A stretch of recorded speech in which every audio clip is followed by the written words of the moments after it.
8-9 साल की उम्र में शादी कर देना माँ बाप के ऊपर बहुत बड़ी जिम्मेदारी आ जाती है। ऐसे ही एक शादी हो जाती है, एक लड़का एक लड़की का, जैसे वो बड़े होते हैं तो उनके बीच में ऐसी नफरत पैदा होती है कि एक दिन जो लड़की के हस्बैंड होते हैं उनको ही अपनी पत्नी का शादी उनके बॉयफ्रेंड से।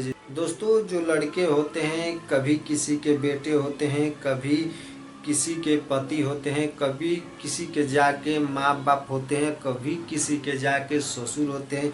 ऐसे ही एक परिवार होता है जिस परिवार में एक व्यक्ति रहता है, उनकी शादी 6 बरस की उम्र में ही उनकी शादी हो गई होती है। और धीरे धीरे जैसे वो बड़े होते हैं तो उनको पता चलता है कि मेरी शादी हो गई है। तो शादी को नाम सुन के वो जो लड़का होता है वो चौंक जाता है, बोलता है पापा कब मेरी शादी हुई। बोल उसके पिताजी ये बताते हैं कि तुम्हारी बेटा शादी में 6 साल की उम्र में अपने एक प्रिय दोस्त की बेटी से शादी कर दिया था, जो एक शहर में रहते हैं और बहुत एक बड़े घराने के हैं।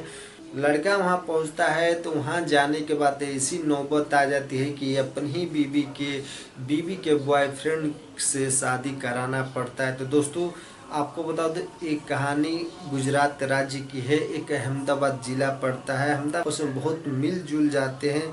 दोस्तों, दोस्ती को रिश्तेदारी में बदलने को सोच ही रहे होते हैं। जया शाम को 7 बजे घर से निकल जाती है, अपनी 4 व्हीलर लेके कुछ दूर 20-25 किलोमीटर जाती है।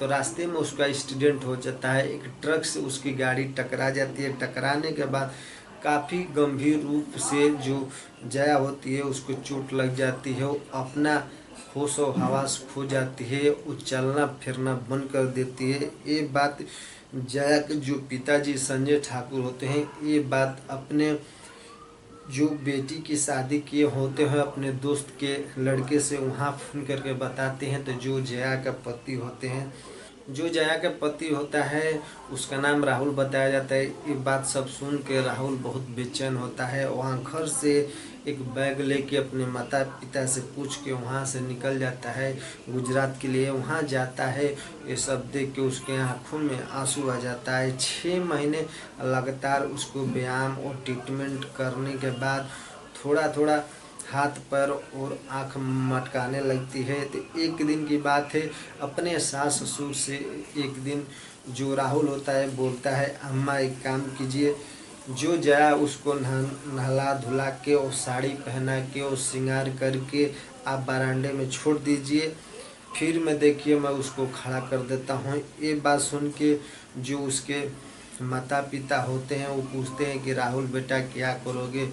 तो राहुल बोलता है आपको मुझ पर विश्वास नहीं है। तो जो जया के माता पिता होते हैं बोलते हैं बेटा आप 6 महीने से तुम जया का इतना सेवा सत्कार करो, अपने से ज़्यादा तुम पे विश्वास है।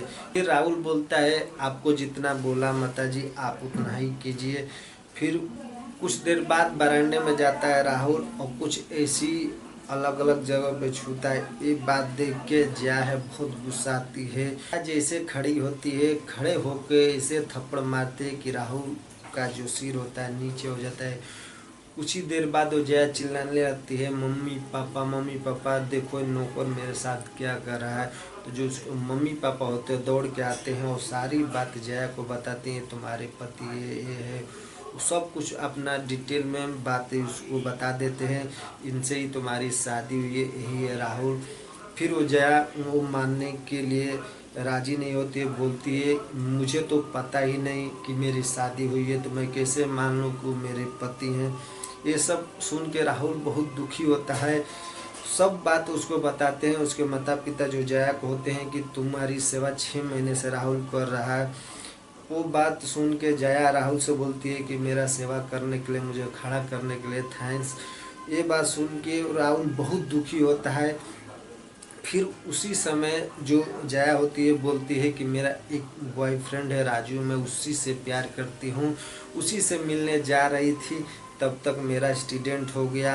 ये बात सुन के जो जया के माता पिता होते हैं बहुत गुस्सा आ जाते हैं, बोलते हैं कि 6 महीना हो गया आज तक तेरा राजू तेरा खोज खबर नहीं लिया, आज तक तो उसी की बात कर रही है जो तेरे पीछे इतना सेवा सत्कार कर रहा है, तेरे पीछे मर रहा है, तेरा पति है। तू जाए कि जवाब देती है कि मैं कभी भी शादी अगर करूँगी तो राजू से ही करूँगी, मैं इनको पति मानती नहीं। एक जया वहाँ से गुस्सा के अपने रूम में चली जाती है। कुछ देर के बाद शाम होती है। शाम में छत पे जाके जया खड़ी होती है और जया से करता है और फिर जया होती है उसको बोलती है कि मैं इस शादी को नहीं मानती, अगर आप मानते हैं तो ठीक है, आपसे मेरा एक ही गुजारिश है, आप मेरी ज़िंदगी से बहुत दूर चले जाए, मैं सिर्फ राजू की हूँ, राजू के ही रहूँगी और राजू से ही शादी करूँगी। ये बात सुन के राहुल बहुत दुखी होता है। सिर्फ एक बात जो हो जया होती है उससे बोलता है कि मैं उसी शर्त पे यहाँ से जाऊँगा जिस दिन तुम्हारी मैं राजू से शादी करा दूँगा, मंडप में बैठा दूँगा, उसी दिन मैं तुम्हारा घर और तुम्हारी दुनिया छोड़ के चला जाऊँगा। ये बात सुन के जया होती है, जया से रिक्वेस्ट करता है कि मैं जब तक रहूँगा जब तक तुम्हारी शादी ना हो जाए, तुम राजू से एक बंधन में बंध ना जाओ, जब तक यहाँ से मैं जाने वाला नहीं हूँ अपने गांव। ये बात सुन के जया होती है मान जाती है। सुबह होती है 8 बजे करीब। जो जया होती है अपने बॉयफ्रेंड जो राजू होता है उसको फ़ोन लगाती है और बोलती है कि सब कुछ अपना हाल समाचार लेती है। फिर जो राजू होता है वो बहलाता फुसलाता है, बोलता है कि मुझे तो पता नहीं है तुम्हारा एक्सीडेंट हो गया, आज मुझे बता रही हो, मेरे मम्मी पापा राजी हो गए तुमसे शादी करने के लिए। तो जया से एक और प्रस्ताव रखता है कि जया तुम आओ कहीं पिकनिक पर चलते हैं। ये बात को जया मान जाती है, बोलती है कि हाँ ठीक है मैं पिकनिक पर चलूँगी।